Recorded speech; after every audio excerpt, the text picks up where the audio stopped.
Hey guys, Ryan from Husky Moving here, Arlington, Massachusetts, serving greater Boston area. We are a full service commercial, residential moving company. We do disposal jobs, we do packing storage units, packing storage pods, we do handyman jobs, artwork mounting, camera mounting, all the above. If you needed assembly work, if you need it done, we try to get it done if it involves around the house. I want to talk to you guys real quickly about a situation I had yesterday. Kind of left a really bad taste in my mouth, but not in a bad way, more just in a I was upset I couldn't get a job done for something more type of situation. We have a really good reputation of being able to work through issues even when they're tough issues for sure. And yesterday something happened. Sorry, that's my pit bull. She's going crazy right now. Hang tight. Try to grab her, get her on film. We had a customer who wanted us to do a trampoline assembly for us yesterday. They had bought the trampoline used. They got all the parts that they were missing ahead of time at Home Depot, which is very rare, which is great. Um, Sorry, that's my dog. Knock it off. Thank you. Got the parts ahead of time. I had checked out the instructions ahead of time. It was very clear in the instructions that the way that this thing was set up was you needed markings that were on the frame. They had stickers on the frame, and that's how you had to set it up. You needed those to orientate things in a bunch of different ways. And now it's hard to explain. I don't need to explain it. The point of the story is when I got there, none of the stickers were on the frame, meaning I had no idea how to assemble this thing, and I had to fumble through it. And I started going, I got the frame assembled, and then I started going with the top part of it, and it got to multiple places where the information that I needed to get this thing together I didn't have. And so I was trying to work through it, and getting mad frustrated. And it eventually got to the point where I'm going to say I gave up, and I hate to say that because I take a lot of pride in not giving up on things. I eventually gave up because I told the customer, I said, I'm doing something that requires tremendous amount of liability. Whenever you're assembling something for children, you're assuming a lot of liability, and this is going to be a children's trampoline. And they were asking me to put it together and do so with what I consider to be, I didn't have the information to do it properly. And so what I was doing is I was going through the process. I was trying to use common sense to guess. Now, when you're doing assembly work, it's pretty typical. That happens a lot of times where you get to a point where you're not entirely sure what you're supposed to be doing, and you have to use some common sense to try to figure it out. In this particular instance, there were a lot of steps that I wasn't sure about what I was supposed to be doing. The reason why is because these stickers were missing off the frame because the frame was used. The frame had been out in the weather. The stickers had presumably been worn off. And so I had no idea how I was supposed to be assembling this thing. So the bottom line is I was going to get to a point where I was just guessing, completely guessing on how to put this together correctly. And I got to a point where I was thinking about it internally without talking to the customer. And I was just like, this is not smart. Like, none of this is smart. This is not how I like to do business. My mind doesn't work this way. My mind is very mathematical. I try to be like mathematical. Like anything, I need instructions. I need math. I need science. I need something to wrap my head around the fact that I'm doing something correctly. And that's how my mind works. My mind is not one of the minds that where I just go, I'll just figure it out as I go. I'm not that guy. There are a lot of guys who are able to do that, and they're really, really good at it. That's not me. And so I got to a point where I'm thinking about it. I'm just like, this is not smart. Like, I'm taking on all this liability for what? Like, what am I going to wind up making out of this job? A couple $100 or something? Maybe like $300? I don't even know what it was going to be. It wasn't going to be a tremendous amount of money. And I'm taking on all this liability and taking on this frustration. And it just got to a point where I was like, this is not smart. Like this, I'm in a situation right now where I haven't been put in a situation to succeed right now. I feel like I'm being put in a situation to fail. And so halfway through the job, I talked to the customer. I said, I got to be honest with you, I'm not thrilled with my own performance here. I'm struggling. I'm not being efficient for you guys. I know I'm not being efficient for you guys. And going forward, it's only going to get worse because these are all the steps where I'm literally just guessing as I'm going. So every time I make a wrong, it's a long story, but there was like 100 different polls that had to be put in. And if you put it in the wrong way, and there was no way to tell which way I was supposed to put it in, you would have to undo 100 polls and try another way. And if that didn't work, you'd have to undo 100 polls and try another way. And I got to the point where I was like, this is stupid. Like, I'm going to wind up wasting so much of your money. And I'm not, at the end of this job, I'm not going to be confident that I did this correctly. So I think I'm just going to pass on this job and leave.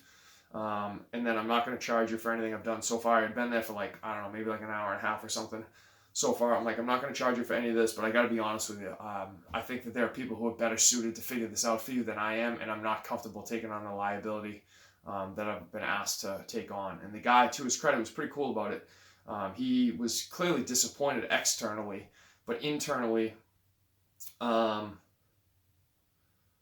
sorry, I messed that up. My mind's going 100 miles an hour. I think externally, like his face was showing disappointment for sure, but he also, I think, was thankful that he had someone being honest with him and talking to him about liability with children and blah, blah, blah. So even if he was disappointed that I wasn't able to get it done, and even if he was going to have to then go out and find someone else to do it for him, I think there was a part of him that was kind of thankful that I was willing to say, hey, I'm not the guy for this. I think I'm not going to charge you and you can get someone else.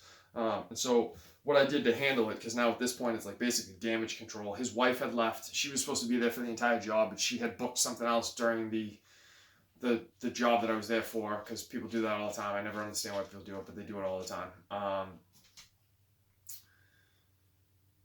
She had left. She was the one who booked the job, so I contacted her. I sent her like 3 messages explaining the situation, explaining how I was going to handle it in terms of not getting paid, excuse me. And then she tried to pay me again, and I said again, I'm not going to accept payment. That's part of me, and just feeling good about myself is if I'm not able to complete something, like I wouldn't feel good about myself taking payment for this. I think I would feel worse getting the money than I would, like there'd be some short-term gratification if I took the money, because it's basically like kind of found money. It's like the best of both worlds. You did as much as you could do, and then you just banged out of there, and then you got paid for it anyway, which is great. And you didn't have to struggle through the hard part.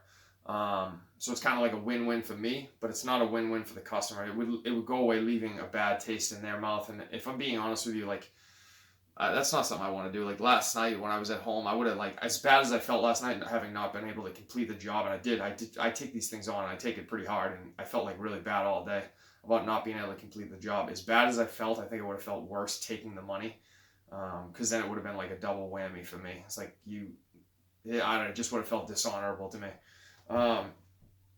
So anyway, I wanted to share the story. The point of the story is a couple things, I guess, to wrap this up. Whenever you're out in the field, you're doing these service type jobs, you're taking on a tremendous amount of liability. So you're going to be careful about how and why you take on stuff and what you're willing to take on. I think there are times we try not to say no to things. Our job is to do what other people can't or won't do. And I'm aware of that, but there are definitely some times where you put in positions where you have to just be like, no, I'm not taking this on right now. This is not smart for me. It's not smart for my business. It's not smart for my family behind me, because anything you do potentially can impact other people. I don't have a family, so I don't have to worry about that, but most of you guys watching this video will have a family, so like you got to worry about what you're doing and how it's going to impact your wife, your children, anyone whose name is on the business, obviously.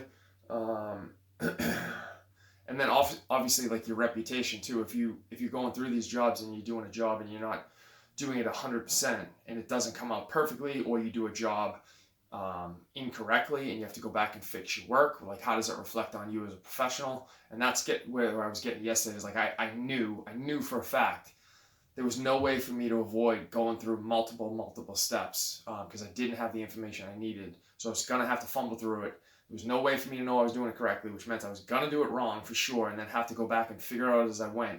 And that just reflects really poorly on me as a professional. Like the reason I get called in is because I don't have to do that. I'm supposed to be able to figure out so that I get it right the first time, unlike other people who fumble through it. That's why we get called in the first place. So to wrap this up, to be willing, your liability, be willing to walk away from situations that are like egregiously not good for your liability.